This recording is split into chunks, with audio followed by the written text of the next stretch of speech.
কিছুদিন আগে আজহারিকে তারা ডিপোর্ট করেছে, তার ভিসা বাতিল করে দিয়ে তাকে বের করে দিয়েছে। তারপর পরই কয়েকদিনের মধ্যে ১ সপ্তাহের মধ্যেই আরেকটি ঘটনা ঘটলো। বাংলাদেশের মধ্যে আরেক বক্তা যারা আসলে নামে ওয়াচ করে তারা আসলে জামাতের যে রাজনৈতিক এজেন্ডা সেগুলোই আসলে বাস্তবায়ন করে। আমরা দেখতে পাই তাদের আসসুন্নাহ ফাউন্ডেশন, বিভিন্ন ফাউন্ডেশন তারা করে। আহমদুল্লাহ, সে আহমদুল্লাহকে অস্ট্রেলিয়া সরকার ভিসা বাতিল করেছে এবং তারা তাকে বের করে দিয়েছে। আ ২ টি ঘটনা পরপর ১ সপ্তাহের মধ্যে ঘটলো। এখন আজকে আমরা আলোচনা করব কেন এটি অস্ট্রেলিয়া সরকার করলো? তার আগে আপনারা জানেন যে আজহারিকে মার্কিন যুক্তরাষ্ট্র থেকে তার ভিসা বাতিল করা হয়েছে। সেখানে সে মুনা নামে একটি সংগঠন, সেটিও জামাতের একটি গুপ্ত সংগঠন।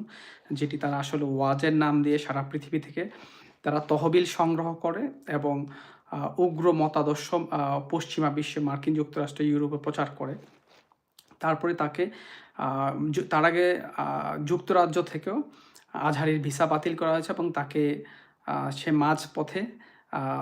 মাঝপথে বিমানে উঠবে এমন সময় তাকে যেতে দেওয়া হয়নি।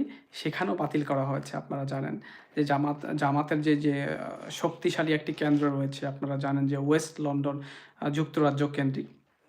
সেটি আপনারা জানেন তারা মুক্তিযুদ্ধের পর থেকেই সেখানে ঘাঁটি গেড়ে বসছে এবং তারা দলীয় ফান্ড দিয়ে, টাকা দিয়ে আ তাদের শিবির সহ তাদের মতাদর্শের মানুষদের সেখানে আম উচ্চশিক্ষার জন্য নিয়ে যায় এবং প্রতিষ্ঠা করে বিভিন্ন সামাজিক তারা বিভিন্ন অর্থ পাচার করে। এই যে তারা যে মধ্যপ্রাচ্য সহ আপনারা জানেন কুয়েত, কাতার, সৌদি আরব সহ সেই বঙ্গবন্ধু হত্যার পর থেকে মুক্তিযুদ্ধে তারা যখন পরাজিত হলো, পরাজয়ের পর থেকে তারা যুক্তরাজ্য সহ মধ্যপ্রাচ্যে তারা পূর্ব পাকিস্তান অর্থাৎ গোলাম আজম যে পূর্ব পাকিস্তান অলরেডি বাংলাদেশ হয়ে গিয়েছে, তারা পূর্ব পাকিস্তান পুনরুদ্ধার কমিটি করে তারা বাংলাদেশকে আবার পাকিস্তানে ফেরত নেওয়ার চেষ্টা করেছিল।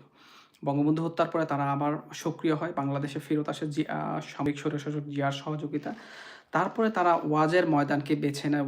বঙ্গবন্ধুর সময় থেকে ওয়াজের নামে আপনারা জানেন যে যুদ্ধাপরাধী সাইদী তাদের বড় একজন পোস্টার বয় ছিলেন ওয়াজের মাঠে।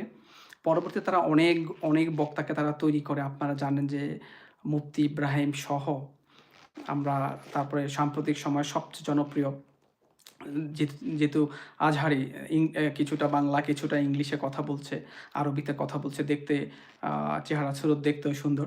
তো যার কারণে তাকে ব্যবহার করছে সেই জামাতের নতুন পোস্টার বয়।